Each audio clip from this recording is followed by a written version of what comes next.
आदर्श शिक्षण संस्थान नागौर, कक्षा षष्ठी, विषय गणित, दिनांक 19/8/2021। कल हमने सार्वगुणनखंड के बारे में अध्ययन किया था कि भाई किसी भी संख्या के सार्वगुणनखंड ज्ञात करने हैं। सार्वगुणनखंड का मतलब है कि दो या दो से अधिक संख्याओं के गुणनखंड निकाल के या गुणनखंड करके, यानी उस संख्या में किन किन संख्याओं का भाग जाता है वो गुणनखंड निकाल के फिर जितनी संख्याएं दी गई है उनमें जो कॉमन संख्या होती है वो उनके सार्वगुणनखंड होते हैं। यानी सार्वगुणनखंड का मतलब है कि जो संख्या हमने तीनों में कॉमन है या दोनों में या चार है, जिसमें भी कॉमन है, उन संख्याओं में जिन संख्याओं का हमने सार्वगुणनखंड ज्ञात किया उनका भाग है वो पूरा जाता है, उनसे वो विभाजित पूरी होती है। ऐसे ही हमने गुणज के बारे में अध्ययन किया था, सार्वगुणज के बारे में हमने अध्ययन किया था। तो जैसे हमने सार्वगुणनखंड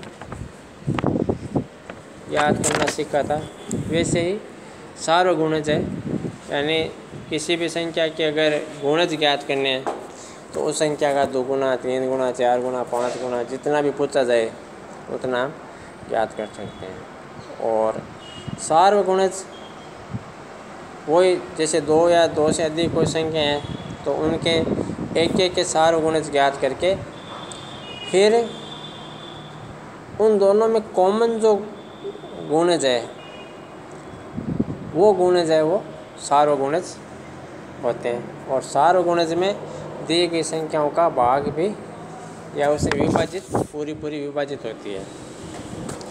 आज चौथा क्वेश्चन है, 100 से छोटी ऐसी सभी संख्याएं लिखिए जो 3 और 4 के सार्वगुणज है। जो 3 और 4 के सार्वगुणज है। तो पहले हमने 3 के गुणज लिखेंगे। तो 3 के गुणज हो गए 3, 6, 9, 12, 15, 18, 21, 24, 27, 30, 33, 36, 39, 42, 45, 48, 51, 54, 57, 60, 63, 66, 69, 72, 75, 78, 81, 84, 87, 90, 93, 96 और 99, यानी 100 से कम ये सब 3 के गुणज है। यानी इन सब संख्याओं में 3 का भाग पूरा जाता है और ये 3 के गुणज है। और फिर 4 के गुणज 4, 8, 12, 16, 20, 24, 28, 32, 36, 40, 44, 44, 48, 52, 56, 60, 64, 68, 72, 76, 80, 84, 88, 92, 96, ये सारे हैं वो 4 के गुणज हैं। अब 3 के गुणज और 4 के गुणज, इन दोनों में हम कॉमन गुणज है वो देखेंगे। तो 12 पहला गुणज हो गया 12। 12 3 का भी गुणज है और 4 का भी गुणज है। तो यहाँ 3 और 4 का जो सार्वगुणज है उसमें 12 आ जाएगा।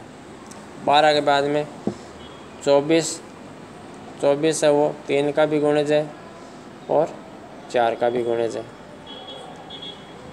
तो दूसरा सार्वगुणज हो गया 24। फिर 24 के बाद में 36 है वो 3 का भी गुणज है और 4 का भी गुणज है। तो तीसरा सार्वगुणज हो गया 36। चौथा 48, तो 48 है वो 3 का भी गुणज है और 4 का भी गुणज है। फिर 48 के बाद में 60 3 का भी गुणज है और 4 का भी गुणज है। 60 के बाद में 72 है वो 3 का भी गुणज है और 4 का भी गुणज है।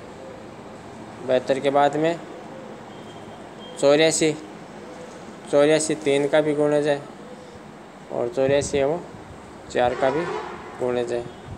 84 के बाद में 96, तो 96 3 का भी गुणज है और 96 वो 4 का भी गुणज है।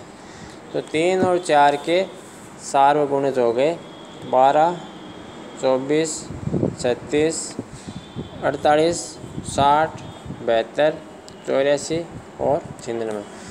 यानी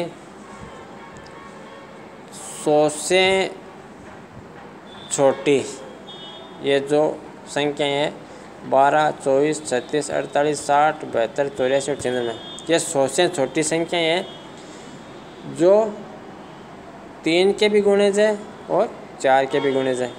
यानी 3 और 4 दोनों से ये सारी संख्याएं हैं जो सार्वगुणज है वो इन दोनों संख्याओं से विभाजित होती है।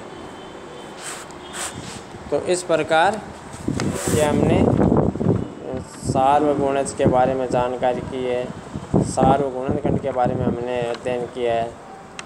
तो ये जो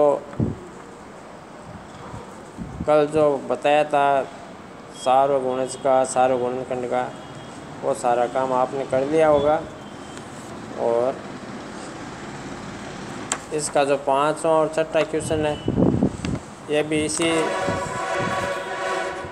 प्रकार का है क्वेश्चन। तो ये आपको गृह कार्य में करना है। और हम पावड़े के बारे में चर्चा कर रहे थे। तो 17 का पावड़ा आपको याद करना है। और ये जो इससे पहले के जितने भी पावड़े हैं जो हमने याद किए हैं और उनको रोज़ 1 बार या 2 बार लिखने का अभ्यास होना चाहिए ताकि हम भूल न पाएँ। इसी के साथ धन्यवाद।